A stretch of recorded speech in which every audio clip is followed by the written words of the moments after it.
इस संसार की स्थिति बिगड़ जाती अगर मृत्यु नहीं होती तो।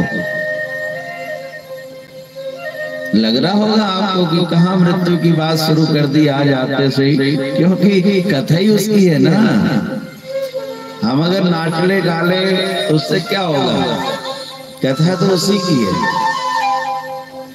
और यहाँ आकर के मजबूती आती है सत्संग में कि नहीं, मृत्यु से अब डरना नहीं। क्यों डरे, भजन करे, वो तो होनी ही है। कोई भी आया, राजा हो, रंक हो, गरीब हो, अमीर हो, साधु हो, संत हो, ब्राह्मण हो, कोई भी हो, तो है ही है। फिर उससे डरे क्यों, उससे डरे क्यों?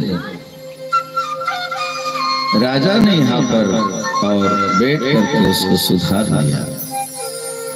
कल आपने कथा प्रसंग में सुना कि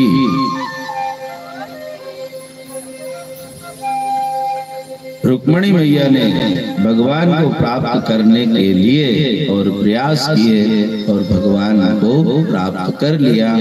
अब समय जो है आज अपने पास बहुत कम है।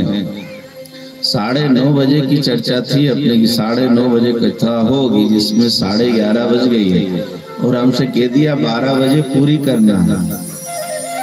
तो अब 11:30 और 12 के बीच में कथा तो क्या होगी, आरती हो सकती है, क्या करें बताओ। और कथा आज भी ऐसा नहीं है कि 1 घंटे की है कि सुदामा चरित्र है, बहुत कथा है आज भी, पूरा दिन कथा चल सकती है।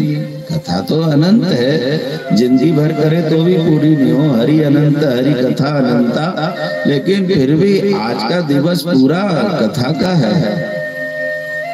लेकिन कहीं कहीं जब ये भंडारे की व्यवस्था हो जाती है तो फिर कथा को सूक्ष्म में करना पड़ता है, सिर्फ एक विधि पूरी करनी है। तो समय का भी ध्यान रखना है, कथा भी पूरी करनी है। अब कोई भी प्रसंग को बढ़ा नहीं सकते, सबको प्रणाम करना है, सब प्रसंगों को स्पर्श करते हुए और हम पूर्णाहुति की ओर चलें। भगवान का विवाह रुक्मिणी जी से हुआ, एक पुत्र हुआ, उसको एक राक्षस ने और प्रसूति गृह से उठा करके ले गया, समुद्र में फेंक दिया। उसको एक मछली ने निगल गई। मछली पकड़ने वाले ने वो मछली ले जाके सम्रासुर नाम के दैत्य को दे दी। उसने रसोई में जो स्त्री काम करती थी उसको दे दी। उसने जब वो मछली को चीरा तो उस समय उसमें से एक बालक निकला। उसको बड़ा आश्चर्य हुआ कि मछली के अंदर जीवित बालक ये कैसे हो सकता है। और बालक भी 10 ही दिन का था। उसी बालक को समुद्र में फेंक दिया, लेकिन बालक जीवित है।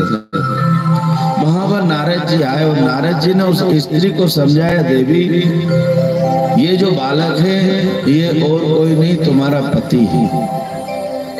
उसको बड़ा आश्चर्य हुआ। उसने कहा, बाबा मेरी आयु देखो और ये बालक की आयु देखो, ये मेरा पति कैसे हो सकता है? तो कहा, ये तुम्हारा पति है, तुम्हारा नाम रति है। और जब भगवान शिव के कोप से तुम्हारे पति कामदेव को और भगवान शिव ने जला दिया था, उसी समय तुम गई थी भगवान शिव के पास और उनसे अपने पति की याचना की थी। भगवान शिव ने उस समय तुमको वरदान दिया था कि जब यदुवंश में भगवान का अवतार हो जाएगा, उन्हीं का पुत्र तुम्हारा पति होगा। भगवान श्री कृष्ण का अवतार हो चुका है और यदुवंश में आए हैं भगवान, और उन्हीं का पुत्र ये प्रद्युम्न है और ये तुम्हारा पति है, तुम्हारा नाम रति है। एक कल्पों की कथा होती है। भगवान ने तुमको आशीर्वाद दिया था, जब यदुवंश कृष्ण अवतारा, यदुवंश कृष्ण अवतारा,